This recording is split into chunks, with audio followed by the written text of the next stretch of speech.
The TFX Rotate function is found within the built-ins, the Functions tab, and the Text Effects folder.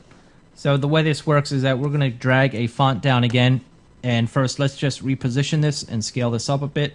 Now I'm going to go back into my built-ins and grab the TFX Rotate function and drag this onto my font. And you can see immediately when we do this how it rotates some of these fonts, but we still have on the right edge here, you can see some of these fonts. Now in the TFX Rotate plugin, first what we'll do is use this progress percentage to set keyframes. So at 0, I'm going to set a keyframe, and I'm going to advance this up to 100% and set another keyframe. And when we do that, we hit play, you can see how it rotates on each character. Now when we're at the very beginning of the animation, the characters towards the right do not look like they're rotated all the way. So at the very bottom of the editor, we have an option here for begin. It's set to -90 by default. If we adjust this further into a negative number, you can see how those characters on the right now disappear. And when we hit play, it starts from nothing and rotates onto a full word. Now under the direction, it's set to normal by default. We have an option for opposite. When we change it to opposite and hit play, it goes the opposite direction. We have a random option. So when we hit play, it randomly rotates these characters on. We have a static. When we do that, it rotates the whole word on together. There's also a wave. When we hit play on wave, it goes through each character. There's a center option, so it begins from the center out. There's also a to center, so it begins from the outer edges and goes to the center.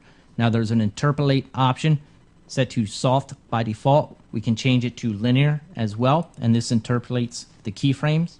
So if you want the animation all at one speed, you change it to linear. Now there's an effect range, and the effect range affects the animation. So for instance, when the first character is done, the 5th character is just beginning, and you can use this effect range to set that kind of amount.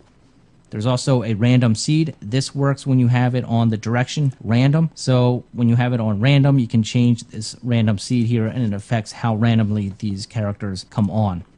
There's a text order beneath this. As is the default setting. There's also a horizontal, and when we change it to horizontal, we have the option here under text direction to go from left to right or right to left. There's also a vertical option, and we change it to vertical. It gives us the text direction of up to down or down to up.